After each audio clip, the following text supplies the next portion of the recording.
Welcome to the Dead Pixel Society podcast, the photo imaging industry's leading news source. Here's your host, Gary Peugeot. The Dead Pixel Society podcast is brought to you by MediaClip, Advertech Printing, and Independent Photo Imagers.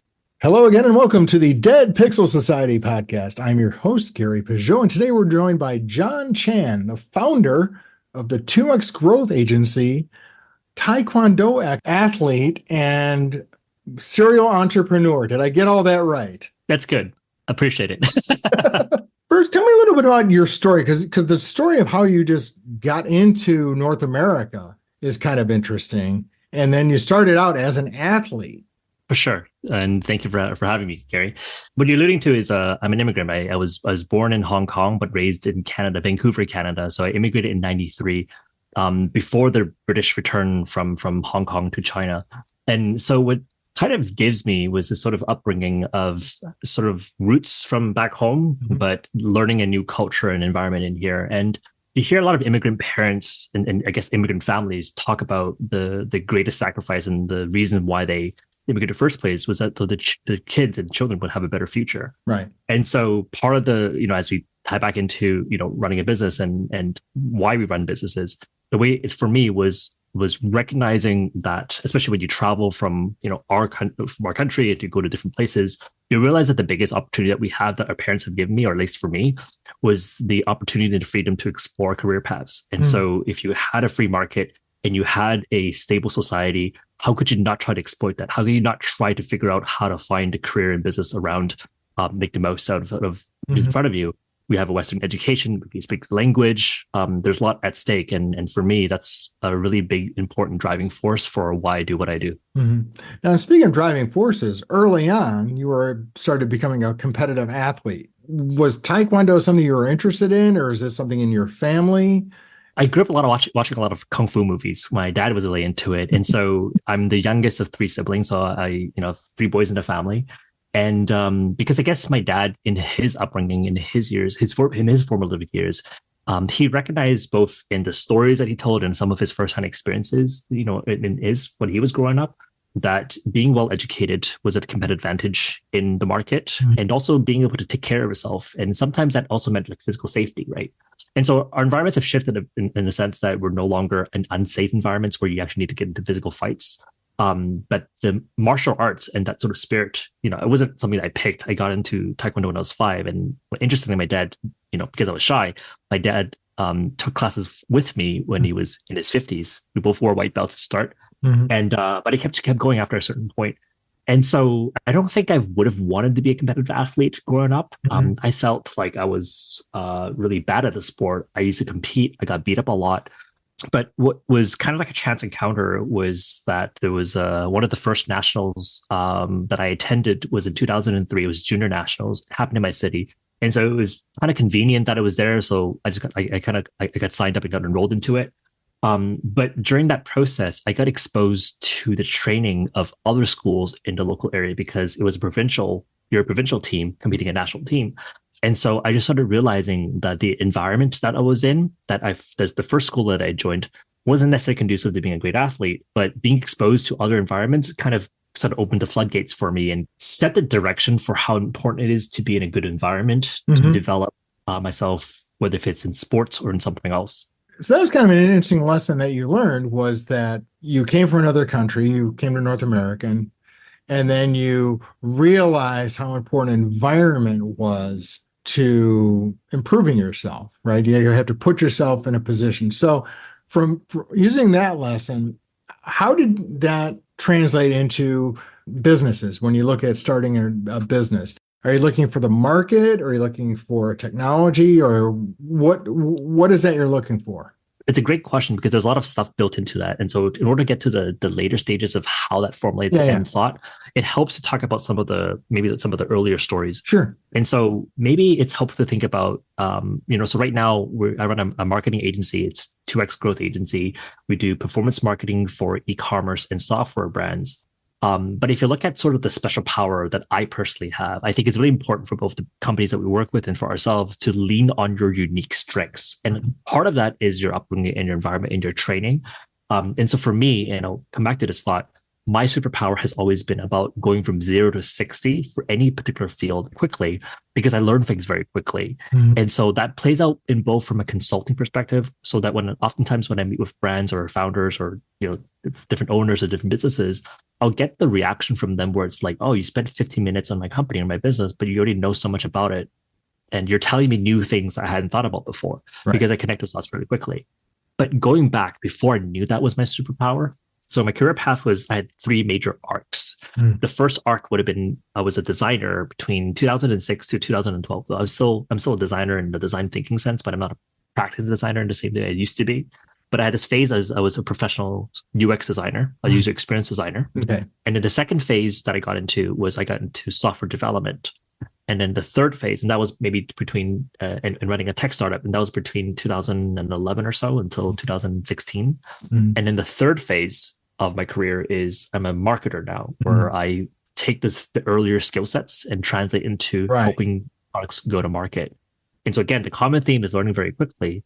What led to it before that was just this notion that at school, when I was 19, I dropped out because I realized that I probably learned faster on my own, and that I had basically the internet available to me, and I can pick up a lot of things quickly. In each of these phases, what I've always noticed was I need to solve and learn the next available skills to solve the immediate problem. And so I had UX and design skills from high school, and then when I worked in an organization that I realized that the UX design skills and the user experience design skills wasn't serving me as much anymore, that I need to learn different skills. And that's how I got into software. And I'm skipping some details for now. Maybe we can get into it later. No, that's fine. What was that like to tell your folks you're dropping out of school at 19? It was relatively easier in the sense that I was the third kid, right? And so it's less about skills and about being the position. And so I think I can appreciate a little bit more now that it's not something that a lot of people could afford to do. Especially, in my case, I had 2 older brothers that was 7, 8 years older than me, and they had like their Harvard degrees, they're engineers. And so I think for me, I had more creative flexibility and freedom, but it also helped that at the time that that also wasn't, quote unquote, wasting my time, so to speak. I was training pretty extensively. And so I think it gave my parents a bit of a, they were worried, obviously, but I think they had a certain sense that if I wanted to pursue a certain thing, that I was going to go find my way there. And there's always like the back pocket of like, okay, if I need to, I can always go back to it. Right. And so it wasn't like a decision that was made in such a way that it felt like we couldn't go back to. If things didn't work out, it was very organic. And and what's ironic is that the story was I dropped out, I was 19, and I started freelancing for about a year or so. Wasn't very good at the business aspect of it. Was a decent designer, but when I needed to basically take care of my bills, I got hired back at the university that I dropped. So my first my first full-time job was back at the university. So it kind of like worked out. What appealed to you about UX design? Because I'm trying to remember that time period. That was very different than it is now. So what was appealing then? Was it just because, hey, this is a booming area, there's a lot of opportunity here, or this is innately something I feel like I'm good at? It's interesting that you ask that, because when you look back, when you hear about narratives about people's backgrounds, it's easy to think of it as, oh, they got it all figured out and they sort of work backwards from there. It's of course, it's not like that, right? There's a lot more organic. And so when you think about the uncertainty of, hey, I need to make a certain decision about my skill sets, or, if I'm trying to think about what services do I offer, it's never that clear. And so I think you should find some solace in that uncertainty. But at the time, what was happening was that I wasn't looking at the market and deciding what I was trying to do. All I was trying to do was solve the next immediate problem that I personally was running into. And so going back, I knew how to code from high school. So this is 2001, 2005 was when I was in high school. I was lucky that I was exposed to, some basic coding skills. And I was really good at drawing, right? And so when I started my full-time job, I was hired as a web assistant. So I wasn't like a full-blown designer. I wasn't doing user experience or user research. I kind of created that role for myself, because what I was trying to do was, when I created a web page, I wanted to ask, how is this impacting other people on the other side? And I was asking that because after I hit publish, when I was learning how to code, that wasn't really a concern. But in a work environment where I hit publish, I have to start asking, oh, there's people on the other side. Is this thing that I'm doing was working or not? And so you start learning about analytics. I was lucky in that sense that during that time, I got exposed through conferences and through talks about other practitioners in the space of how they approached it. And so the term at the time was usability, right? I was thinking about usability and user research, and I brought that back to my work and realized, oh, there's an entire field within this, kind of by chance exposed to it. And afterwards, I kind of pulled on that thread, and that exposed me to, oh, you know what? I can go set up usability labs. I can do user research. And it became this whole other world. And that's why I eventually became their leading user experience at organization, because I kept asking and championing for within the organization that we need these type of things. Which is sort of weird looking, how many years later, because it seems to me like it's all about that right now. The usability piece is like, that's what it's all about right now. Stay with us. We'll be right back. Photo retailers, energize your sales with ShareMe Chat, the proven texting platform. Using chat to text on your website keeps your customers connected and buying.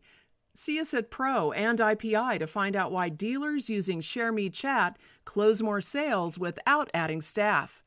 Find out more at shareme.chat. 100%. I think what you're referring to is kind of this notion that design thinking is a very valuable and important skill, because we know it's business impacting, it's revenue generating. Right.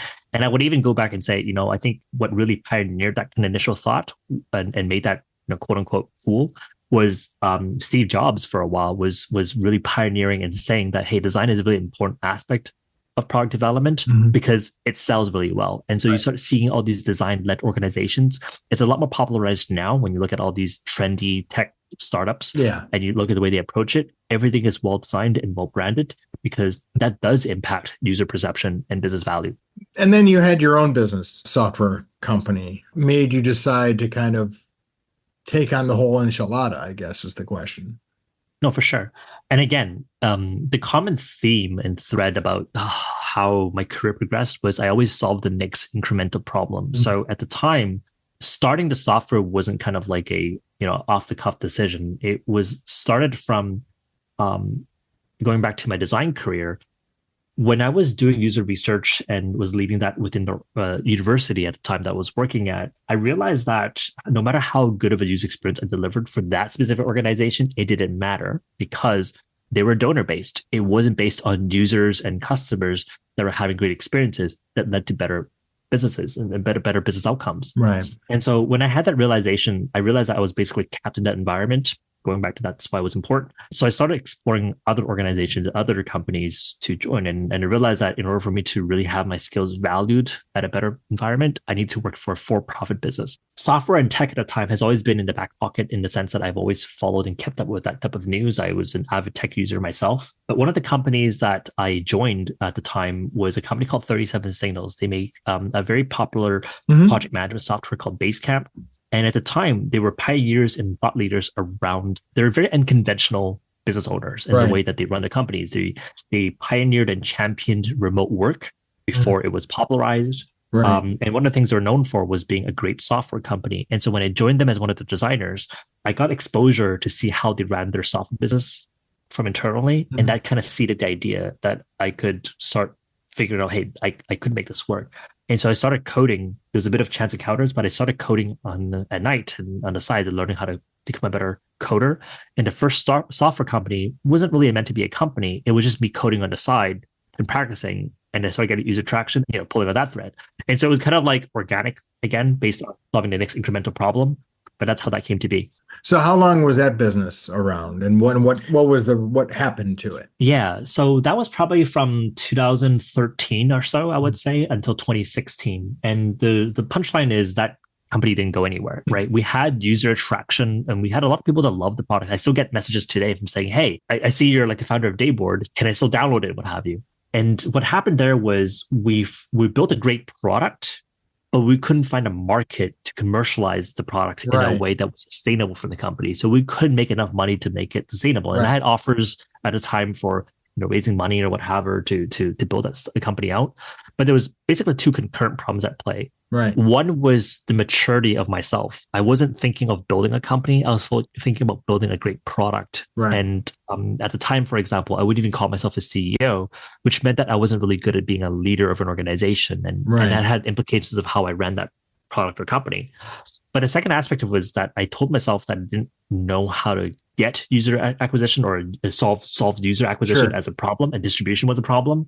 And so that's kind of led to the third arc of starting a marketing company, because I started joining and seeing what other organizations did to get past that initial cold start problem of launching a new product or service. Sure. Only to realize afterwards that it actually wasn't the skills. We had the adequate skills, but sometimes in business, there's aspects outside of skills, right? You don't have to take things so personally. Sometimes it's the market that you're in. Sometimes it's the timing of when things play out. At the time, we started meeting with different companies and founders, only to realize that they had that initial traction and they got past the $500,000 or $1 million mark, while they still haven't got all the skills buttoned up, which is why they hired agencies like ours to do the fulfillment and do that type of work for them. And it was a really important lesson. So I was trying to solve the next problem of trying to figure out marketing and distribution, because I thought that that's what the company needed, only to realize that there's a other consideration outside of that. The thing about a product, right? Whatever that is, air quotes for those who can't see it, right? The product is, like you said, there's a right time and there's a right place.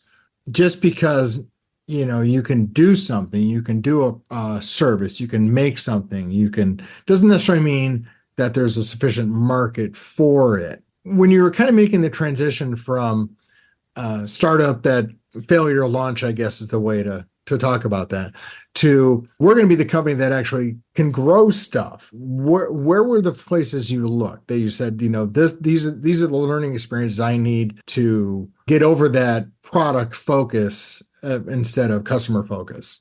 It's interesting that you asked that, because when you're talking about any type of business or any type of company that can get past the initial traction, you're not thinking about how to make $1 million or, make $10 million. You're not thinking about like how big can this market be. Some environments and some businesses it is appropriate to ask that. But the most important thing you're really asking is, can I take this past the initial sort of like hurdle of $10,000 or $5,000 so that I can make it sustainable for ourselves? And so all you're really asking is, you can go about this approach in two different ways. You can solve this problem for yourself and say, hey, I have this unique problem about problem you identify, and I'm willing to pay money for it.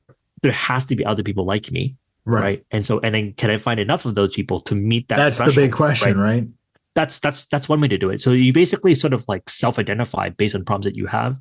And for people that are, I guess, good with that intuition or good with that sort of like observation about the industry and the market and that self-observation, that's usually one way to start.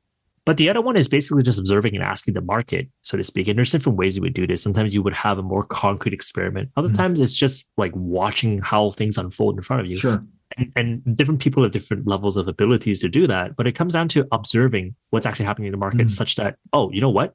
It is asking that question I was saying earlier, that it's a really big market, that there's, 10 million people or however many people that want this type of thing. Even though I don't self-identify with that problem, if I built this thing, I know there's going to be people for it. And so it depends on that kind of like question that you're asking of, is there enough customers, potential customers, and can I access those customers in a sustainable manner? And if the answer is yes, then you're going to be able to cross that initial hurdle and threshold. Because I think, you mentioned Steve Jobs earlier, and I read the biography over the summer, the big, thick Walter Isaacson book, and I just thought it was interesting because there seemed to be a lot about the Steve Jobs persona, how he was able to identify products and all these other things. But a lot of it was just timing, in terms of technology and the things he was interested in having to coincide with what Wozniak was interested in. And they met up and they started this thing, and it grew from there, obviously. And there were many other people, contemporaries of Jobs, who were not successful, right? I mean, there's several computer companies at the time who flamed out horribly. I guess my question is that, with timing and technology kind of being necessary, why did you decide that, hey, I'm going to get into the consulting growth business? There's two aspects of it. The first one is, it's always important to focus on things that don't change. So for example, if in my world, I learned a lot of new skills from a design perspective or from a programming perspective.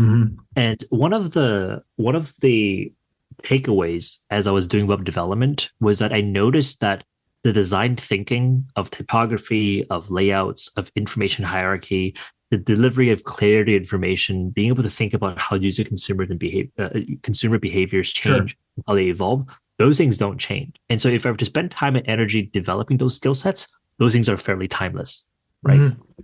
But if you look at certain aspects of that same field, the web design, the browsers change, right. Technologies and tools change, screen sizes. And so there's a screen sizes change, and so there's a halftime of that skill that I develop in those areas. And so if I spend a lot of time and energy in those areas, I would, if I don't know where the future was going to head towards, then those skills become quickly obsolete. And so I have to balance from a market learning perspective and a skill development perspective that I'm trying to figure out which aspects of that is timeless versus which aspect and pays dividends the better I get it over time versus what skills am I going to develop that would become obsolete a year or 2 or 3 years from now. And so that kind of like balancing was really important. And so going into marketing consulting, every business today and in the future is going to need distribution, right? Marketing and direct response and brand awareness, those type of skills are not go out of vogue. They've been around 20 years ago. They're going to be around 20 years from now. And so if I develop the skills, and even if I train my team members, it's really important to separate that aspect of it. But from a timing perspective, what was also emerging was in our environment was paid search and paid social advertising.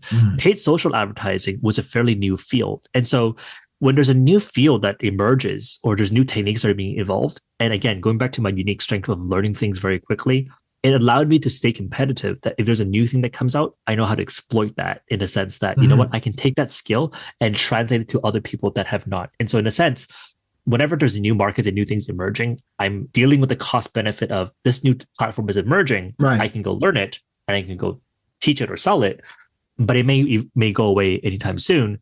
And so it's kind of this delicate balance of developing new skills so that you can be an emerging quote unquote thought leader versus balancing skill sets that I know is not going to change over time. Right. If you came out with all typefaces need to be lime green, it's like, well, that's not readable. So right. You're breaking some basic rules there. 100%. So when you launched this 2X growth agency idea, you didn't have expertise really in that area that when you're going to get clients, you could point to a portfolio. You could point to a portfolio of some work that you've done, but not being a growth consultancy. So what is the secret sauce of convincing people to hire you for something you have no track record for doing? No, it's a great question, which is basically what every beginner needs to go through. Work for free.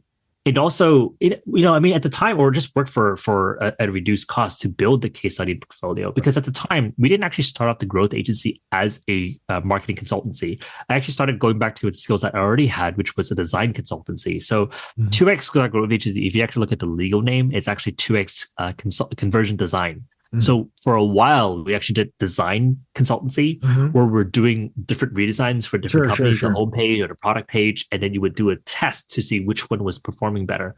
And so I would use that as sort of like the gateway to lead into, hey, we're designing pages where traffic is already going to, but it looks like you have problems with traffic leading up to it. And so in order for you to convince anybody to work with you, you basically have to do better or work harder than what they're currently doing. Right. And so because we have existing skill sets around design and about design thinking, it led to us being able to explore, hey, if we took on this service, then we can basically approach that. And so that's why when you launch a new idea or service, it's a good direction to take, it's always important to figure out not what the price points are willing to charge, but also what you're willing to give up to get those case studies. And so nowadays, we talked a little about the growth agency, but what we haven't really touched on is that we're always trying to start or buy businesses that are adjacent to our category, because it also gives us a sandbox or environment to say, hey, you know what? If no one's willing to hire us for this type of work, I'm willing to do it myself. On my own dime, for my own purposes, because those are also ways of getting yourself that experience that you need. And in the current market, in the current environment, a lot of those things are quite accessible to you. You can learn a lot of stuff on YouTube. You can learn a lot of stuff on the internet. It's a matter of rolling up your sleeves and getting through it. And so if you have that tenacity and that ability to spot that, a lot of these skills are not elusive to you. There's kind of some philosophies on making acquisitions of companies. I kind of want to touch on that a little bit. There's the idea that I want to buy current customers, right? I want to buy, I've got 100 clients now. I want to buy another company that's got 50, so I'll have 150. But it sounds to me like your philosophy is more like, I want to acquire capability, not necessarily customers. Yeah. It's not always based on that one criteria of learning new skills, therefore I'm going to start a new thing or acquire a new thing. It's not always about that. It's definitely one aspect to it. But this notion about building something versus buying something. So if you're starting something from scratch, a lot of companies and businesses have this problem of the cold start. When you're starting with zero traction and zero customers and Right. zero traffic, how do you actually grow this thing? And you don't know if things aren't working because the idea sucks or it's not the right idea, or if it's just something that's not quite there yet. Or you could And just so, be bad. right? Like you just don't know. But acquiring a company and acquiring a business has the benefit of looking at the historical data to see what's working, what isn't. And so this notion of buying versus building has been stated to me that I'm realizing as I'm getting to my marketing career that with the problem that we have with the previous company wasn't necessarily because we're bad in terms of capabilities, but because we had the cold start problem that we couldn't get past. And sometimes it's not a matter of skills. Sometimes it's timing. Sometimes it's actually pure capital. You just didn't last long enough to see it come to fruition. Right. Being able to take something that already has a running start was kind of largely an exercise of us realizing that our skill sets was actually much better from going from 1 to 10 rather than going from 0 to 1, right? Taking something that's existing and optimizing it and making it better was a better skill set for us than or even going from 4 to 10, right? Right, or 4 to 10, right? exactly. Yeah. Right, whichever way we want to start, but having an existing start is a reflection of, I have this skill set around that. When you're negotiating with somebody you want to acquire, does that affect your objectives, how much you're willing to pay? Because you may not even be paying for their existing business per se, right? Oh, of course. Because one of the challenges that I see when people acquire businesses is, the seller has a number and the acquirer has a number. And sometimes the numbers aren't very close because the acquirer thinks, well, I've been running this business for a long time and I deserve a reward. And the acquirer is like, well, you got reward when you got paid earlier. I'm buying future potential. Absolutely. And of course, that happens a lot in any type of market. Yeah. And I think the way that you think about it is that acquiring a business may not be something that a lot of people are familiar with. And even in our case, I don't want to talk about it like we have an extensive history around it. Right. Yeah. Right. It's not so much about that. It's more around when you think about a reference that you already understand, which is like, think about buying a home. Right. When you buy a home, there will be a range that people are going to be you're going to negotiate around, but it's going to be within this baseline because the market dictates that. And the more businesses that are in a similar category, then the more market it's going to be because there's only so much upper or lower ranges that you can get based on, I want this house specifically, so I'm willing to pay a little bit more, or this one has these issues that are built into it that I find during a home inspection. And you're going to find a similar conversation show up in a business, unless it's hard to find comparable. So in a market or in a marketplace rather, that either has less transparency or there's a wider range of the different types of things that people are asking for. A lot of these people that are selling the businesses are also doing it for the first time too. Right. And so when you work with brokers, you'll find that the brokers help normalize some of that pricing. Whereas if you find marketplaces that don't have any type of like third-party sort of guidance or intervention or anyone you want to call it, you'll see a much wider range of pricing. John, you've been sharing a great amount of information, but where can someone go to get more information about you, your companies, and what you do? For sure. So our website is 2x.agency. That's the URL. And so you can always learn about what our marketing services are, what kind of sample like past ad work that we've done. The other aspect to find me, the other place to find me is either on LinkedIn. So I'm going to be kind of tough because there's a lot of John Chans out there, but John Chan from Vancouver that runs 2X Growth Agency. So you can just look me up and just add me. Always have to connect. Well, thank you, John. Great to talk to you. I really learned a lot from your journey from immigrant to taekwondo champion to business owner and more. So thank you so much and look forward to talking to you another time. Thank you, Gary. It's a lot of fun.